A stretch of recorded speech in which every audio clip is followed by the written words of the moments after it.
Self-made is you and a small team of killers that's great at what they do.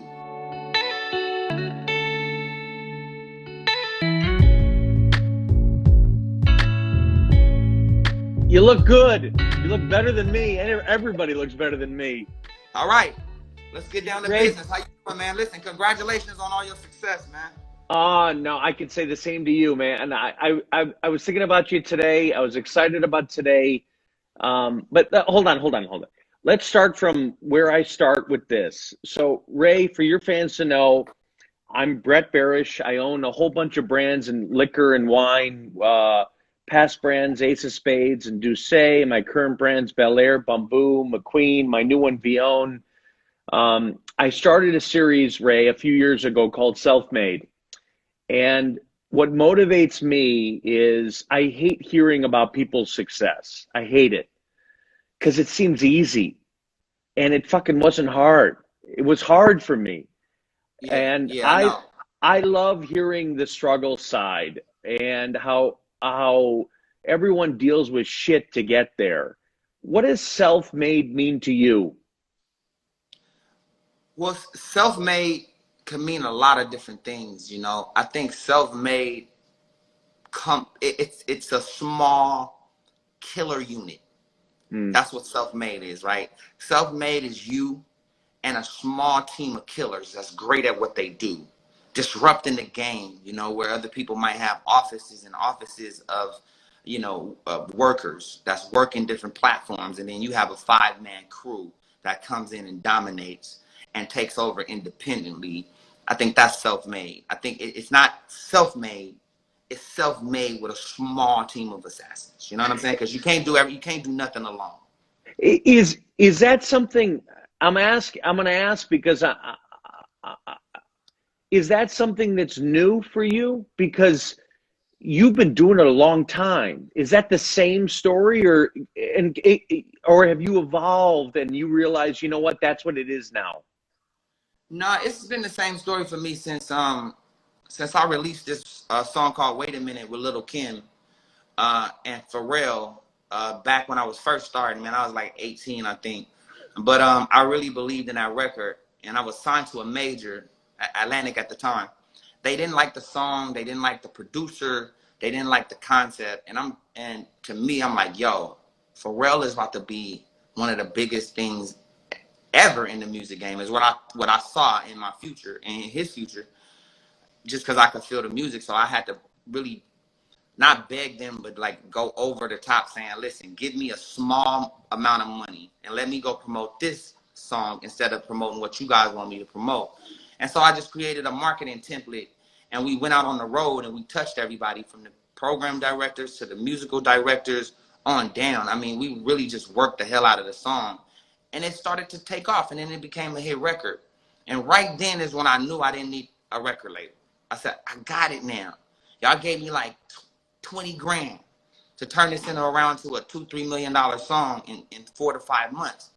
So if all I need is money, then let me go independent and let me raise money and let me see if I can do it again the same way.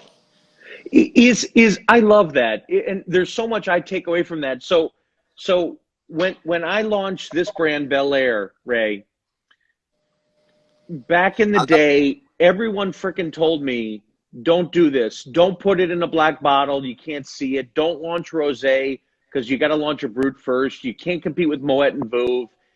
And had it been, I didn't listen. I trusted myself, and I said, no, this is what I'm going to do. This is how I'm going to do it. I don't care if you don't believe me. This is how it's going to happen.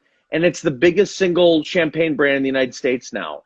Like, did that give you the confidence to say, you know what, I gotta trust myself? You know what I mean? I gotta trust myself, trust my instincts, and keep going. You gotta trust yourself from yourself too, because once you do have success where you proved everybody wrong, see, I made a mistake. After that, I didn't want to listen to nobody. Yeah.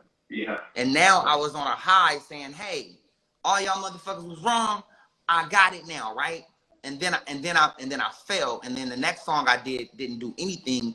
And I think it was because of my motive, because of who I was becoming, because of the arrogance and the cockiness that I, was portraying to everybody, even my team, it's like God wakes you right back up and goes, boom, don't ever forget to humble yourself.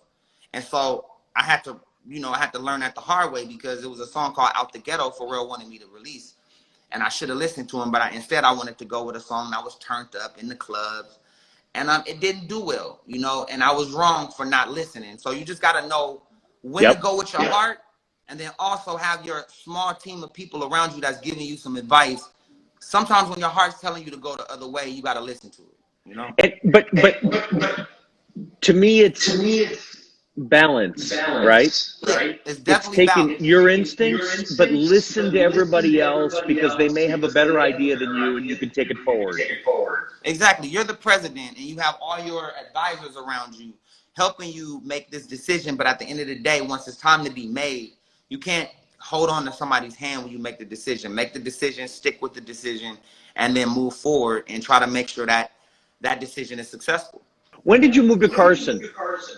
I moved to Carson when I was, I think, 3 or 4 years old. When we first moved to California, we moved to Compton. So when I was 2 years old, my sister, and my mom and dad, we all came out here when I was 2 years old. We first moved to Compton. Then we moved to Carson. But Carson was Compton. So Carson and Compton is almost kind of like the same thing. Kind of. And who were people that you idolized as a kid? Who did you look up to? As a kid, like really, around like maybe like 13 or 14, I started to like see people that I admired. But when I was a kid, really nobody. But when I was like a young teenager, I started to I grew up under the like Death Row Bad Boy days, you know what I mean? So I was a big fan of Death Row and Bad Boy, you know what I'm saying? Suge, Puff, and both sides, I was really just a fan of the level of work and enthusiasm and the marketing that they had. And you know what I'm saying? I fell in love with it, But what I read was your dad was in gospel, your dad was in music. Is that somebody who kind of pushed you in the direction of focusing on the music? Yeah, my mom and my dad and my sister was like my everything. So if I looked up to anybody, it's them. My dad was the minister of music at the Church of Christ. So he did all the music for the church. So he had us in the choirs. He had us doing choir rehearsal, Bible study, all that stuff. I hated doing that. Brandy loved it though. Why? Why did she like it? Why did she like it? She just, she loved performing. She loved being on the microphone. She knew she was going to be a star, right? And I was like, let's go. Let's make you a star. Never once did I think that I was going to dive in. But she really knew it from the jump. So she put in the work every day, choir rehearsal, singing, dance rehearsal, drill team. She used to take the bus every day and go to Bancroft Junior High School and Hollywood High School just to go to school 2 hours a day on the bus. She used to wake up like 5 in the morning. For me, I didn't go to school. You know what I mean? I had a tutor. But you know what I mean? It wasn't, I was really tapped in from a different way. I was really learning from like older people just how to strategize and if she hustle. But if she wanted that, what do you want? I wanted to hang out with my friends and just get in trouble and wild out. You want to be a kid? Yeah, I just wanted to be a kid, and I was a kid. It was just to the fact where I was doing too much at the time. There was a lot of gangs in LA. It still is, and so in the gang world, I was so tapped in mentally. I needed to switch up. So I moved to North Hollywood with my god sister, and then I became an adult right there at 14. Oh. When did commercials happen? That was the first thing for you, right? Commercials happened when we was like 12, like 11. Then we had to get an agent, because I did a commercial and I got the commercial, and then I got this talk show. It was called Small Talk, and we did the show, and then they said they can't air my footage because we didn't have an agent. So that's when we learned about agents. Then we started going out on these auditions and getting commercials. I got the Sinbad show. Brandy got Thea. And then, But who was pushing you? Was it your parents pushing you guys to do this? nah, we were just telling them that we really wanted to do it. So they were finding ways for us to do what we wanted. So we said we wanted to be on TV. Brandy said, I want to be the biggest star in the world. So my mom then went out and found a way to make it happen. So I have, Ray, I have three older brothers. My dad was in the liquor business. I feel like I'm the lucky one because I get to see all their mistakes. I get to see all the good things that they did, all the bad things. Turn the TV off. Do you think of it that way in the sense of whether it's your dad in gospel, with your sister having a dream, like, I got to follow and see what they're doing, and do I want to do this or not? I don't think it was like that. I think I was put in the pot too. Like, we were all doing the same thing. Brandy just wanted it more. Like, she deserved the success of it, And my dad used to push us every day to just be better and better and sing in the choir and go to church and then go after church to after Bible class, after choir, and then I'm like, when we gonna get some time for me to go play football with my homies, have a good time, you know what I mean? And so I always didn't want to do all that. Like, I dreaded going to choir rehearsal and doing all the shit Brandy was doing. When did you ever, how's that? Did you ever appreciate the fact that that's what you were pushed into, or that's what you were forced into? You know what I mean? No, I appreciate the fact that they let me do what I wanted to do. Because there was times when I was fighting with, my family and fighting with the record label and even fighting with like Rodney Jerkins and the team because they felt like I should go a certain way with music and I should be clean cut. And I'm like, I'm the last thing I am is clean cut, y'all. And I don't want to be successful and then can't make a mistake. So I'd rather wait in line and do it my way, you know what I mean? And just try to come out with a song that relates to like what I do every day. And that's party, smoke weed, not give a fuck. That's what I was doing. Do you feel that way today? Yeah, I mean, here's the thing. I fought hard for what I believed in. I met Pharrell. We did Wait a Minute in 5 minutes. It took us 5 minutes to do that song. But that was my first hit record, and we was talking about being in the clubs, talking about being from the West Coast, sexy ladies. We had Little Kim. It was who I was, and that's why it registered, and that's why I connected. And I fought hard to have that kind of record. Once it took off, I wanted to drown myself in it, and that was the mistake. Why?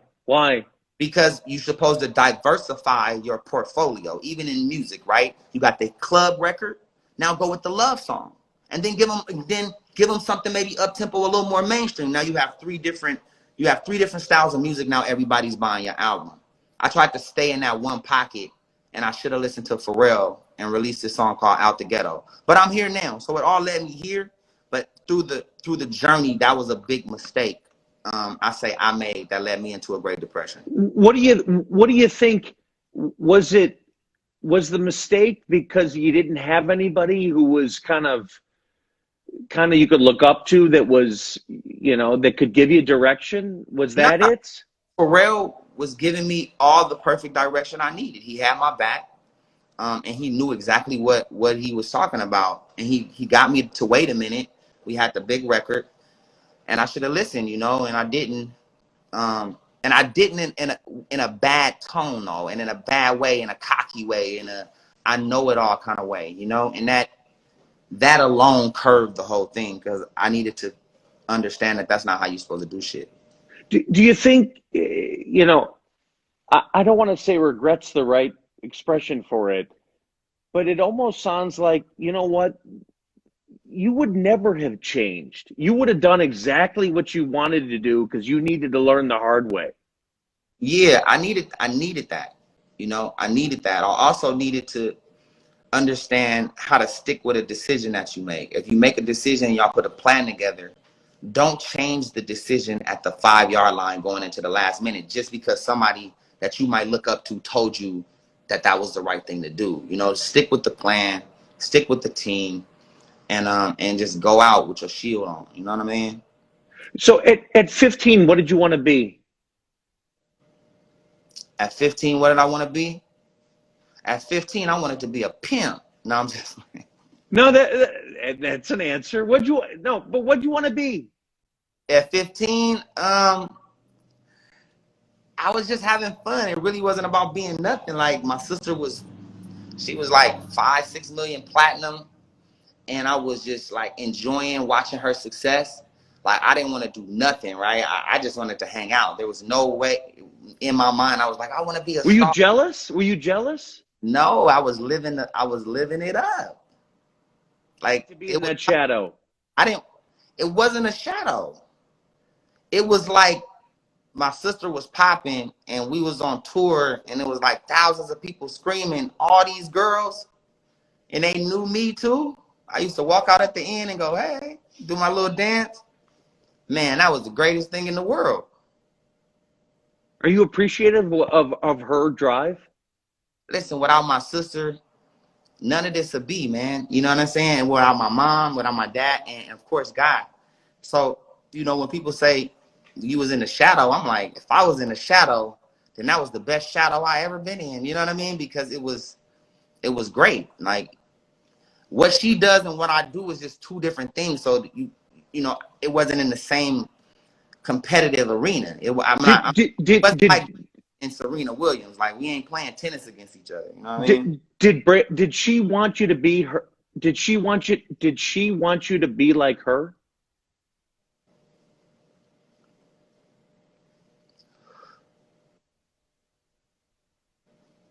Hmm. I think she wanted me to have success like she did, for sure. And she wanted me to feel the success that she was feeling. And the first album that I released, it didn't do shit. And so it was like, I think she felt bad for me because she wanted me to be successful too. But I struggled a lot. I struggled at trying to find out how to find a way to crack the code. You know what I mean? And she felt bad for me through the journey. Yeah. So at 20, what did you want to be? At 20, man, these are some good ass questions because all the shit that I've done is in like these like flashes, right? So at 20, Yep. I understand where I was. I just wanted to be lit. How about 25? Huh? I just 25.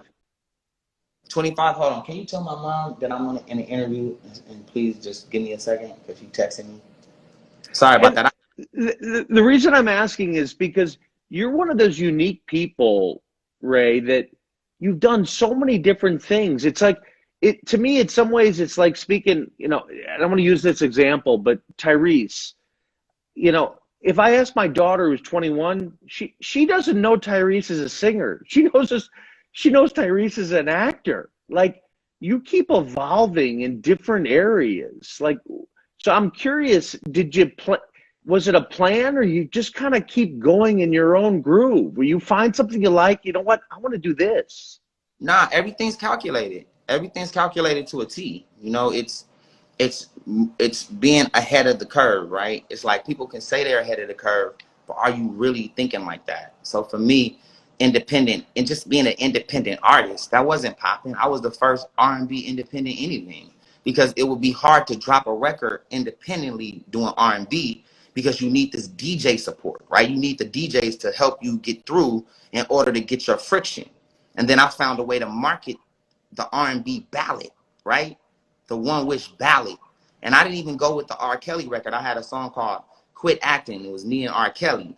And that was the one independently we were supposed to go with. But I'm like, no, One Wish is going to change the game. We just have to put 6 to 9 months into the marketing. And we have to understand that the no's are going to happen. So let's put a 9-month plan together. And once we get over that hump, then we got another year to really drive it. So if you're not planning for that and planning for the worry and planning for the disbelief, then you really haven't put the right plan together. So for me, I just always put together a certain template Did, time. but did you realize the value of owning your own masters back then, or is that something you realize today that Jesus, that's the value? That's the thing that people have to realize where their value is. Well, I mean, I've been knowing since the beginning, but I didn't do it because I knew that was the value. I did it because I couldn't get a record deal. You know what I mean? I did it because nobody wanted to sign me. And so I didn't want to just give up. So I said, okay, we're trying to get a budget. So if it's 250,000, 25,000, or 2 million, well, that's the key, right? So I started to say there's got to be budgets outside of this music stream, right? So let's go outside of that and let's find budgets elsewhere. The first person I stopped was my mom and dad. Wow. Asked for a loan, fam.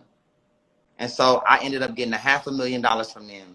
I put the Radiation album together. I paid Little X $250,000 to direct the video, and it really over time really made an impact for me.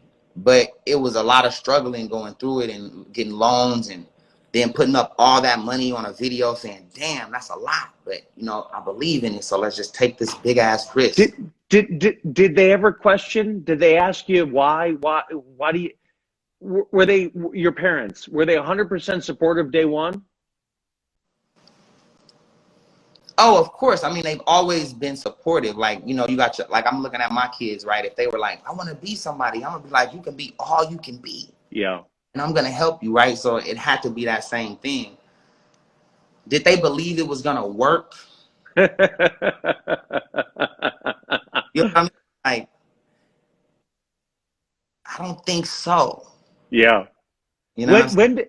So it's a good question.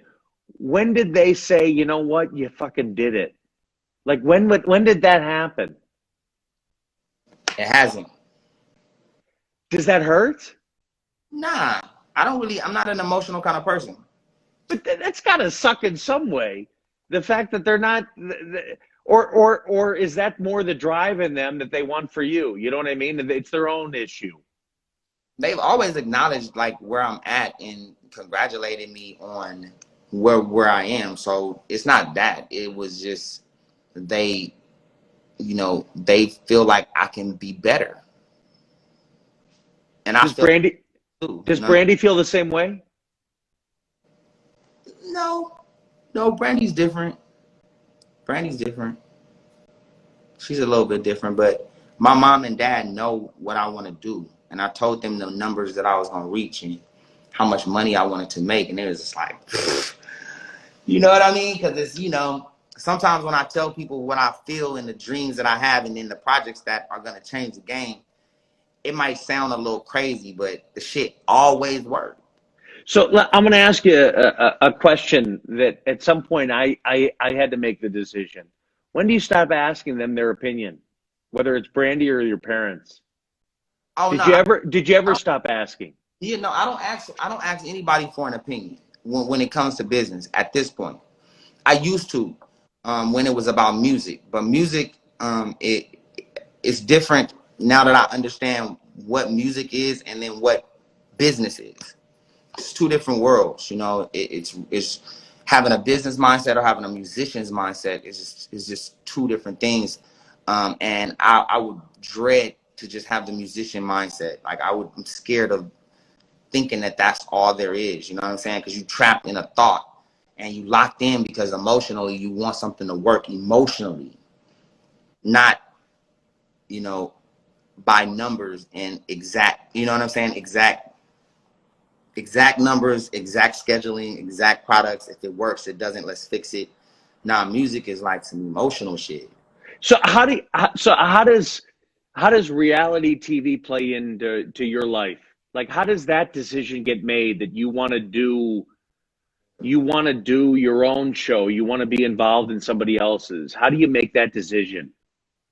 If I want to be in somebody else's show, or just reality. The fact that the cameras are on you and it's you. Like, how does that decision get made? Because that's different than music. That's different. Exactly. So you had the music, right? So we went and we did One Wish independently. And then all this crazy shit happened with the controversial shit, with the whole tape shit. And then we came back with Sexy Canine with the whole theme of what the whole bullshit tape was. And then after we moved on from that, I felt like the world was going to go into reality. Reality was going to be the next wave. I saw the Flavor Flav show. I felt like a different look of it might change the wave of this shit, right? So me and my boy JoJo Ryder, we did a deal with 51 Minds, and boom, For the Love of Ray J. #1 show on VH1, 2 times And over. people listen. They love you for that. It still exists. It was popping. So, and I've listened ever since then. I've been #1 on Monday nights on VH1 since. What do you think it is? What is it? Is it you? Is it the show? What is it? It's everything. It's the whole show. Well, For the Love of Ray J was a different way. Brandy and Ray J, a family business. I created that. My sister didn't want to keep doing reality, so she wanted to go back to like scripted. So we didn't get a chance to finish it. So then they changed it to Family Hustle for T.I. and Tiny. But I created the family business, so that concept was set in stone with what I created. And then I went to like WeTV, and I went to Oxygen. We did like Bad Girls All-Star Battle. We did 2 shows of that. We did some shit called Driven to Love with WeTV, Hollywood Hillbillies. We did like 7 shows. Some shit with E when Jeff O was there too, and then we doubled back and killed them with the Love and Hip Hop. Boom. What do you think Brandy's most proud of you about? Not giving a fuck. Seriously, is that because in some way she does? She gives a fuck. I'm just saying she knows that I don't give a fuck. Meaning, No. I get it. I'm saying from her perspective, she does care. yeah, she cares. She cares, but what I mean by it is that she likes that I don't give a fuck about like a naysayer or disbelief or what's around, right? And I do care about everything, and I respect everybody, and I love everybody now. I'm not even in a negative place. But I don't give a fuck because I know I put in the work, and I know I work harder than everybody else, and I know I'm prepared inside of a meeting day in and day out. So when somebody asks me or tells me, make sure you're on time, I take that as an insult. Yeah. Because I'm always on time. You know what I'm saying? So little things like that, I make sure you're 15 minutes early. Make sure you're prepared with product, right? So I can smoke this blunt, right? Only if I'm prepared to speak through it.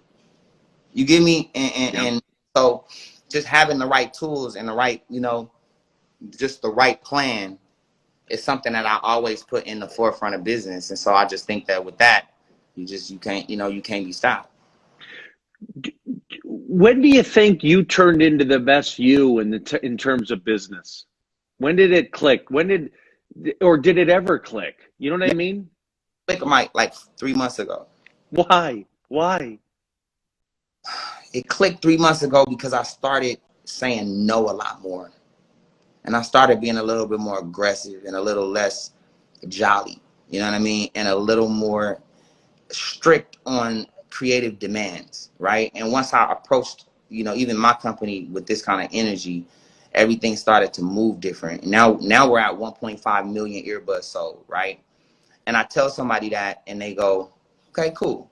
And I go, damn, but if an artist goes platinum, why is the celebration different when we just did 1.5 million earbuds sold? That's shit, 12 times platinum. You get what I mean? Yeah. And, which we don't need the recognition, but people just don't listen to what I'm saying when I'm talking like that. I'm talking about a marketing deal with somebody, and I said, listen, we spent over $40 million last year in marketing. And they went, And I knew they wasn't listening to me when I said it because they nonchalantly just kept going. And I'm trying to pitch something to them because I wanted to invest in something, but I see that the disbelief is at an all-time high, which is great. But those are just some of the challenges that we run into, is that we have so much to offer, but we're underestimated. And that's that's the best power you could probably have, is to be underestimated just for as long as you can. And then you take it to the next level, and now they sending a double team out on you. But when did you start Raycon? We started Raycon 4 years ago. Why? Well, my first company was Raytronics, and I was selling electric scooters. And we really, we were the first ones in America with the electric scooter. So after Scooty Bike came Bird, Lyft, Lime, the bike sharing, everything, the evolution of scooters. Why'd you want to do this? I felt like, well, first off, I wanted to go green because I was looking at a lot of things, just a lot of things around like the planet and what was going on with the planet. And I just started to dive into like what would happen 500 years from now and 300 years and for generations after us. And I said, I want to be a part of the green initiative somehow, some kind of way. And the hoverboards was booming and everybody was falling on their ass on the hoverboards. I said, it's got to be something else that's similar, that's quiet and electric. And that's when we saw the frame of the Scooty bike. And then we just dove in, man. I put all my money into it. Shit, I went broke. I got rich. I went broke again. And then I was settled in. And then we started to really do some good numbers. And then I sold the company. And then we started Raycon after that. And what was the inspiration for Raycon? Well, my boy Truth, we went into a store in New York and we started looking at products and shit from this wholesale company, and the bosses in there, we just started talking to them and we became, really good friends, I would say. And then they started to tell me about just having a product that was more affordable for everybody. So, but how does, and I get it, but I want to hear from you. How does one go in against Apple? How do you, because to me, there's 99.9% of the world is saying you can't fucking compete with them. It's never going to happen. Why do you want to deal with this? Why do you say, no, I can? Well, it wasn't that. It was that we were ahead of them. We beat them to the punch. You get what I'm saying? Just like we beat Bird and Lime to the punch to create the evolution of it, right? So we started our earbud company 3.5 years ago, right? Where we really started to settle in and only focus on earbuds. The AirPod wasn't popping in. You get what I'm saying? About a year after it started to boom. Now the AirPod is at $250. So our job was to make sure we put out a product that had the same quality, but cost way less so everybody can afford it. So we had $79.99. That's where we start. $80 for the earbuds, plus vouchers, plus discounts. And our price point was just on the other side of the spectrum. And so we were able to dominate inside of that price point. And now, 4 years later, the earbud industry is a multi-billion-dollar industry. So now you have everybody in it. JLab just sold for $370 million. You got Jabra, you have Sony, you have Samsung, you have Apple, Beats, but you have. What gave you the confidence again that I can do this and it's not my space, meaning it's not music, it's not entertainment, meaning in the traditional sense, in the Ray J sense, you know what I mean? Yeah. You said what made me do it? Yeah. It's really about our marketing, like, right? So we pride ourselves in our marketing templates, and the tools we use to market is proprietary because it's in my head, right? But it's really strategic marketing at its best, right? Strategic marketing, acquisition marketing is two different marketings. Yep. Being a PR company and a PR firm and somebody who converts the dollar is two different things. So for me, I'm the best at strategically getting it done. Yep. Shit that nobody could write up. Some things I write up for what I'm about to execute for the team, and they go, what is this guy talking about? He's gonna stalk out of the hotel from 7 to 8, then he's gonna run out, and then you know what I mean? Cardi B's gonna pop up, and I'm gonna have the name of her Scooty bike, and all the Migos are gonna be there, and I'm gonna they're like, what? And then the shit happens, and then I'm like, I told y'all, we just gotta be ahead of the game. We gotta be an hour, 2 hours early. So and that's just a small example of some of the grimy stuff that I used to do. What's Ray J at 50? What do you see? I can't see that because then I would be taking the time and I wouldn't be humble with where I am now, right? So at 50, I hope I'm here because I appreciate the moment now, and I would appreciate then wherever we are. But I think now is all we have. Do you think could you have imagined 10 years ago you'd be doing something in electronics, something in completely out of the space of music entertainment? Yeah, because when I started going independent in music, I knew then that was very different. And just taking the price point up, 10x, and then taking it up. Well, at first I tried to take it up 1,000x at $1,200 a scooty bike. I brought it back down to something that the whole world could just really get, when it was right. You know what I mean? So I just feel like doing the right thing at the right time. And what are you most proud of? Ray J, think back on everything you've ever done. What are you most proud of?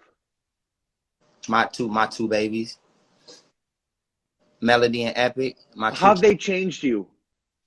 I mean, look, when my wife had Melody, I couldn't stop crying, man. I was really affected by just the beauty of how life is created, and I just was touched by it, right? And I really started to switch my whole thought pattern up on how I should treat women, how I should speak to them, and even just certain things that I used to do. I just was apologetic for it because the woman is everything, man, and all the stuff that they do to get us here, the pain that my wife was going through when the baby came out, and she was, just making sure everything was okay for us, for life. You send yourself through these spiritual shockwaves, and then you go, man, God is real, because I just seen God happen right there. And so it just changed me as a person in how I respect, people, women. And if she says I want to do music, what are you going to say To my kids? Yeah, they can do whatever they want to do. Hopefully we could just provide, whatever she want, like a stage and pyros and the right sound, you know what I'm saying? We want to give her everything she needs. How do you stay motivated? My kids. Yeah? Why? Because I never celebrate, man. Like, we'll go out and do two things that was huge today, that was mind-blowing. Like, we met with the mayor of Miami. We got some positive things going on with him. And then at the same time, we did a D-Wade commercial. But it's like, and then I was like, let's keep going. Let's do more. Like, let's not look back. Let's just keep going. And we ended up doing 2 more things or 3 more things that day that was mind-blowing. So I just never stopped. Yeah, no, I feel you. I think if I could pick one thing now recently that I think about, those who are most successful are never satisfied with what just happened. Yeah, at all. It just happened, move on. You know what's crazy? The way we started Raycon is that I was doing a rehearsal in the studio with the team, and then we went to a fashion show and I performed it. And I said, I hated the way the show was, team. The dancers, the band. I said, we're going right back to rehearsal right now, and we're going to get this shit right. I don't give a fuck if we finish doing the show. Let's go back to rehearsal. So we went back and started rehearsing for 3 more hours, and the store where my partners was next door to the rehearsal hall. So that ended up being the way we went into meeting my partners, Ray Lee and Mr. Lee. And that was just from me just trying to be a perfectionist. Why? Just because. Yeah. I didn't have a concert to go to after that. We didn't have nothing booked after that. But I wanted to just be great. So I said we were great. We pushed ourselves harder than anybody else. What's the outcome of that? Success. So last question. Why are you... Because you're I've interviewed hundreds of people, and it's hard to get the straight answer of transparency. Why do you think you're so transparent on the mistakes you've made, on the fact that you've learned from them? Why be like that when you could just say, you know what, there's no mistakes, there's nothing I've done wrong, I've done everything right? Like, why do you think you're honest about it? Because it's real, man. Like, I've done nothing right. You get what I mean? Like, nothing. It's all moved. Like, the higher power gives you the signs to move the right way. And then there's this power that tells you to move the other way and fights like your destiny. So this time I know what they both are. It's like the God and the devil in you. So I know how to deal with both of them, because throughout my younger days, I used to let the darker me get a hold of me. But now when you go with the wind and you just let the wind blow, whether you're going to make the flight or not, whether you're going to make the concert or not, whether you can't get to wherever you got to go because you couldn't find your key, but that stopped you from something maybe happening on the freeway. I don't know. You know, whatever it is, just take your time and let it just flow. And once I started to do that, everything started to like unfold the right way, you know. And that's it. And look, like I would love to get with you on some of the products, because again, our marketing, fam, is unmatched, right? And the acquisition side of it, like even with alcohol brands, like we have a way to tap into the D2C market. And if the D2C market can dominate in the alcohol brand, and you have 100 times more lanes to really just, you know, find funnels to work it, you know, because it's a distribution thing, right? But D2C, we can crack it. I'm telling you. You're speaking to the choir. I'm 100% with you. As I said, I've changed my name to officially Let's Go. Let's make it happen, Ray. Let's make it happen. I'm a huge fan of you. I'm a huge believer in you. I freaking love your honesty, because I live by the creed of, you know what, I'm going to make mistakes, but that's the beauty. I made the mistake and I can learn from it. I can move on. That's the beauty. That's how we make it better. You have to give people the experience. Like for me, you can't do it without a team. Being a CEO is a big job, right? I don't want to be CEO. You know why? Because I know how to be CEO. Yep. How to be CFO. I know how to be a strategist officer. Yep. Right? My CFO has to be the shit, especially after getting to a certain level. You got to put the killers in play, your COO, you know, and then you have to have everybody doing their job and what they're good at. And that's it. And once you know that, and know they don't need to sit in the boss chair, the boss is the one who makes sure everybody gets a room to sleep in, and they'll sleep in the car. Exactly. I love it. All right. So next steps is, besides you giving back to everybody listening, we'll make some shit happen with the brands and co-market and everybody out there on Bel Air, Bumbu, McQueen, Vion, freaking buy Raycon, buy the headphones, buy the earpieces. Let's support the shit out of this brand. Yeah, let's That's do it. The goal. We had 1.5 million earbuds sold. It took me 30 months to get to 1 million customers. It's going to take us another 5 months to get to 2. Let's go. No, let's get to 2.5 in 6 months. Let's do it. We got the audience for it. I freaking love you. I love your story. I love your honesty. Keep it up. Don't stop. And let's make some fun things happen together, all right? Thanks, man. God bless, man. Let's talk offline. And then perfect. Love it. I got a template for you that's going to be, it's going to blow your mind. Let's do it. I'm in. I'm all in. I'm all in. Let's go.